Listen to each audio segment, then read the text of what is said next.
సరే అఖిల, ఇక ఈ ఇంటితో నాకు సంబంధం లేదు.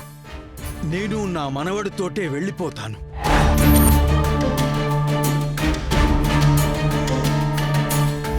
పద మనవడా.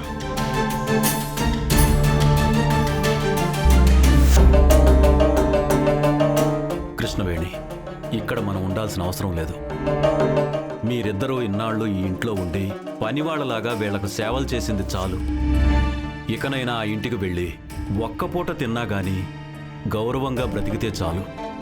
వెళ్దాం పద. రాపద్దు.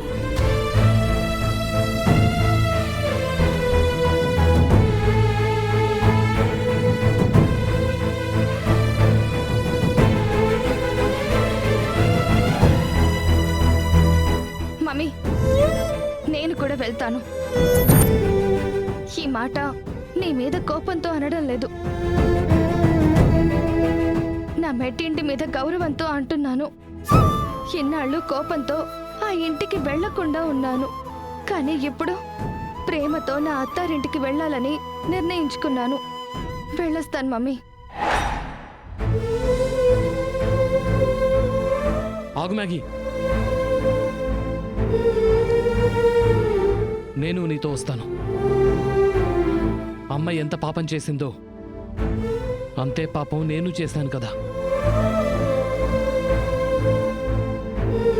నా మొహం చూసి విద్య ఇంట్లోకి అడుగు పెట్టొచ్చు, కానీ అలా అడిగేందుకు నాకు మొహం చెల్లట్లేదు. అందుకే నేను వస్తానమ్మా. విద్య, పద.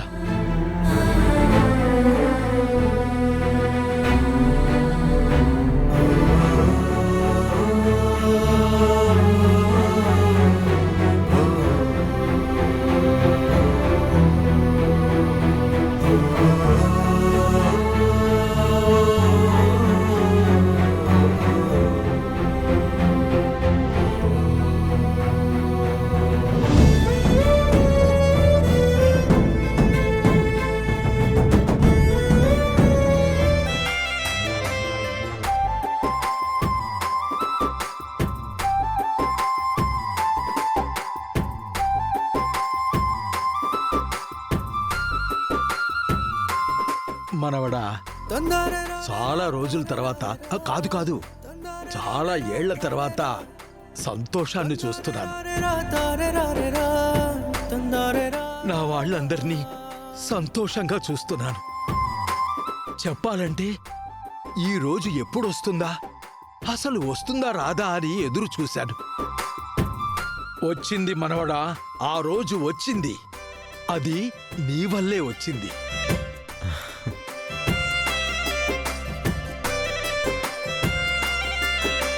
కానీ చిన్న వెలితుండిపోయింది మనవడా. ఏంటి తాత అది? చెప్పు, ఆ వెలితి కూడా పూర్తి చేస్తాను. మనవడా, మీ ఇద్దరు అన్నా చెల్లెళ్ళు ఆ ఇద్దరినీ చేసుకున్నారు. నలుగురు నా కళ్ళ ముందు జంటలుగా కలిసిపోయారు. కానీ పద్దు ఒక్కతే ఒంటరిగా మిగిలిపోయింది. తనకి కూడా ఒక తోడు చూసి పెళ్లి చేస్తే. అయ్యో తాతయ్య, తోడు మనం చూడడం ఏంటి? తనే చూసుకుంది. అవునా? ఎవరు మనవడా? చెప్తా.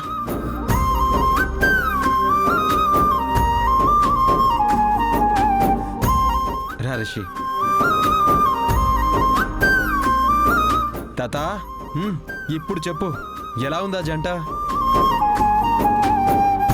చూడముచ్చటగా ఉంది మనవడా. పద్దు, ఒకరి ప్రాణం తీయాలని చూసిన మనిషి తన ప్రాణం పనంగా పెట్టే స్థాయికి వచ్చాడు అంటే తను మారిపోయాడనడానికి ఇంతకు మించిన ఎగ్జాంపుల్ ఏముంటుంది చెప్పు? నిజమే బావా. పైగా రిషిని నేను మొదటి నుంచి చూస్తూనే ఉన్నాను కదా. తనేదో అపార్థం వల్ల అక్క మీద కోపం పెంచుకున్నాడు, కానీ తన అసలు క్యారెక్టర్ ఇదే. అందుకే ధైర్యంగా పక్కన నిలబడ్డాను. లేదంటే అప్పుడే ఆవిడ దూరం పరిగెత్తేదాన్ని.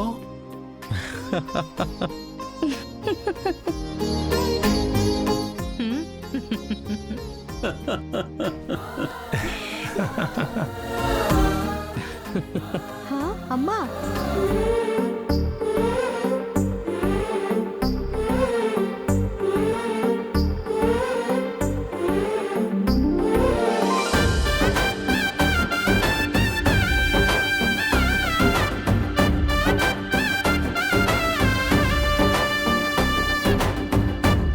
వదినా, నన్ను క్షమించు వదినా. అఖిల, ఏంటిది?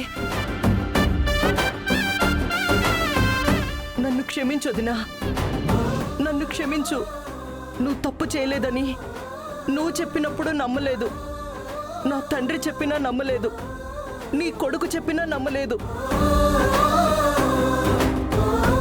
ఎవరో యదవులు చెప్పిందే నమ్మి నిన్ను చాలా కష్టపెట్టాను. నన్ను క్షమించు వదినా. అయ్యో, మన మధ్య క్షమాపణ ఏంటకిలా? నువ్వు నిజం తెలుసుకున్నావు, నాకదే చాలు. వదిన అని మనస్ఫూర్తిగా పిలిచావు. మన పిల్లలందరూ కలిసిపోయారు, నువ్వు కూడా అర్థం చేసుకున్నావు. ఈ ఆనందం చాలకిలా, జరిగిందాన్ని వదిలేద్దాం.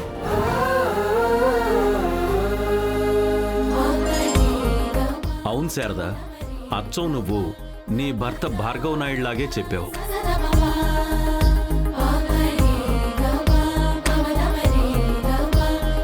కరెక్ట్ సమయానికి నా కొడుకుని గుర్తు చేశావు. ఈ రోజు నా కొడుకు భార్గవ నాయుడు ఏ లోకాన ఉన్నా మనల్ని చూస్తూనే ఉంటాడు.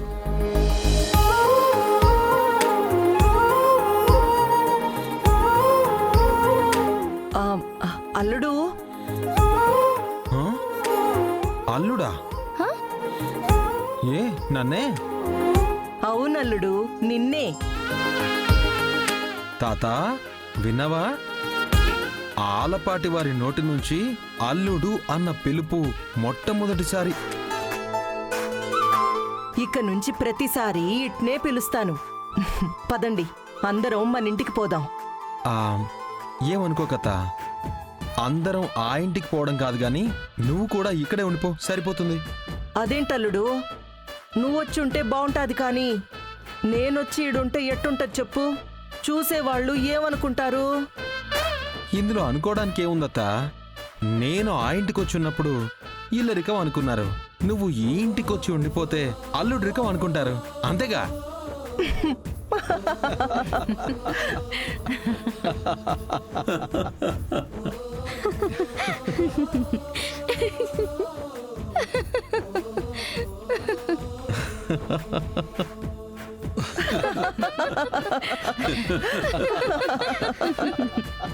శుభం. Thank you. Thank you all. Thank you. Love you all. Thank you all.